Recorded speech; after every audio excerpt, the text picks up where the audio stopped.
when we talk about allowing the extraordinary, what this is about switching our life from being box checkers to people who open doors for ourselves.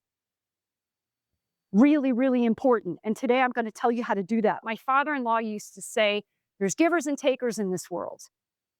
Givers and takers. You want to be a giver, not a taker. I want us to think about this for 1 second because it was really occurring to me with a client this week. I'm like, there's this nobility assigned to being the giver, right? And the takers, narcissist, the takers. And I really thought about myself and I was like, neither of them are happy because the taker is constantly asking for help and putting it out to committee. How many friends do you have that this person on your cocktail night is talking about the same problem they've been talking about for 7 years? They don't want advice. They want your energy just to fill them up because they're so empty and hurting and not knowing what to do about it. Or they buy a lot of stuff to look a certain way to kind of fit in. It's like high school never ended because it's filling a void, right?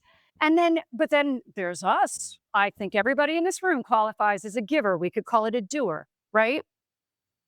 Well, we wear the crown of giving and the doing, but everybody just went around. There's a lot of empty here too. There's a lot of sadness, a lot of lack of fulfillment here too.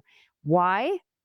Because there needs to be a balance. I started thinking about this. It's not that it's only givers and takers in the world. There's got 3 kinds of people. They're the happy people. The happy, fulfilled people are in the middle.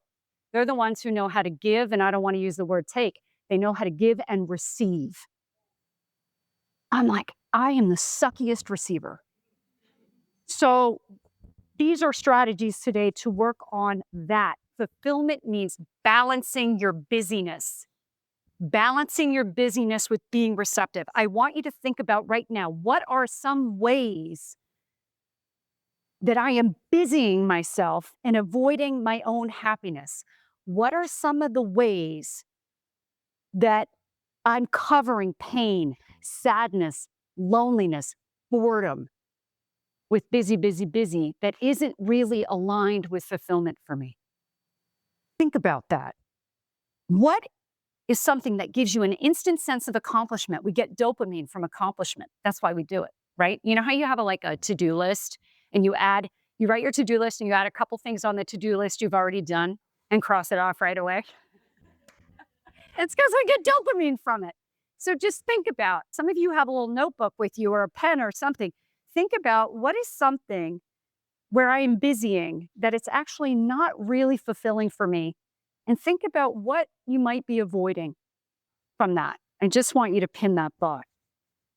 So the thing about capable people is that strength of being capable can sometimes work against us because productivity that comes out of fear, and avoidance would be a fear of something, being lonely, being whatever, tired, whatever your fear is, that's going to burn you out. That's going to lead to exhaustion. But productivity that's coming out of curiosity, wonder, positive possibility, adventure, that's going to expand you. That's going to build you up. So that's what we're looking at. When you see your to-do list in the busy, busy, busy, is it absolutely essential? I'm going to talk about this again later. Subtraction. What can you take away? And is it aligned with your own fulfillment?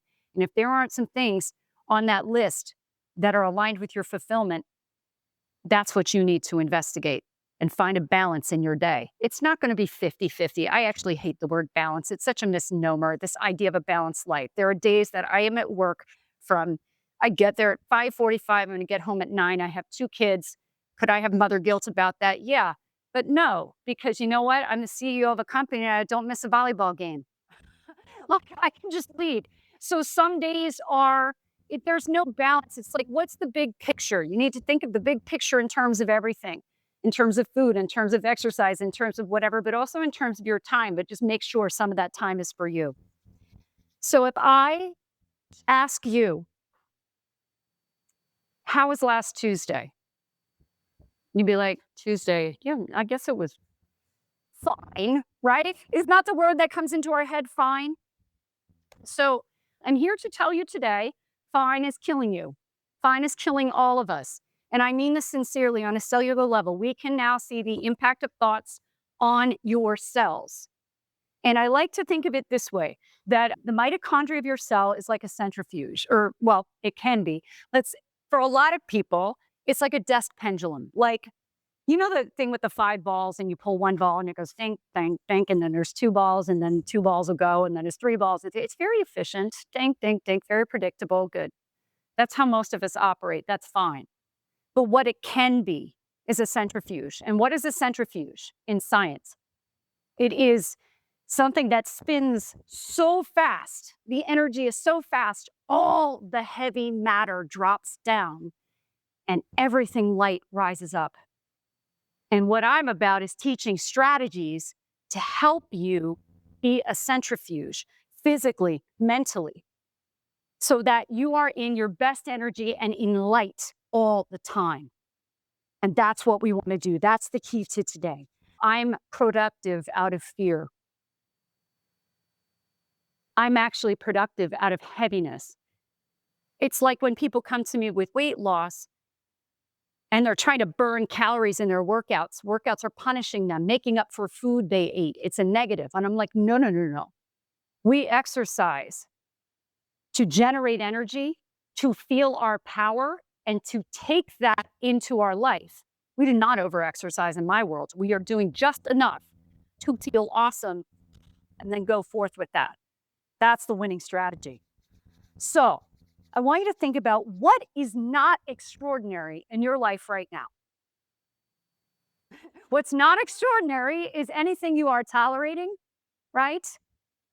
Anything you are indecisive about, anything you are settling for, anything that you are accommodating out of convenience, but really it is draining your energy. Write that down. Just one thing. Try to write one. I know, just pick one. And I want you to think about this week. The way we expand, believe it or not, is through subtraction. So I want you to make a little vow to yourself. You're going to find a way to either subtract this item entirely, or if you can't, to deal with it a little. Delegate, start the hard conversation with someone, start the ball rolling on making a change or an adjustment. How can you subtract this energy drain from your life? How can you get your centrifuge spinning? How can you let that drop? Number one. The secret sauce to my weight loss programs is that, yes, we get nutrition lined, and, it's what you can do really fast and eat on the go. And yeah, I already told you the workouts are short. My bar is 20 minutes a day. If you can do more, great. But when you hold yourself to that, you can be very consistent. Secret sauce is the mental well-being strategies. And we're going to do 3 of them today. It is the things that shift your brain out of a protective mindset that is hormonally disadvantageous, not only for weight loss, but just for you to live fulfilled. And that's the secret sauce. That's what we're going to do.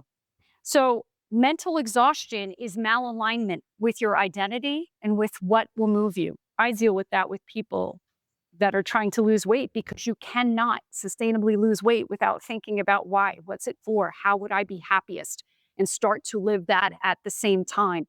Otherwise, you will go back to these soothing behaviors. This weight here is always a symptom of this weight up here. So I want you to think about right now, on a scale of 1 to 10, how far from living with an extraordinary consciousness are you right now? 1 to 10. Where are you on that scale of 10? I'm killing it. I am so fulfilled. Every single day feels like unicorns are dropping bombs of magic on my day. And then hopefully you'll put some of these strategies in place and take some of the things from everybody here today, not just me, and in a week or in a month, just see if that number starts to get a little better for you.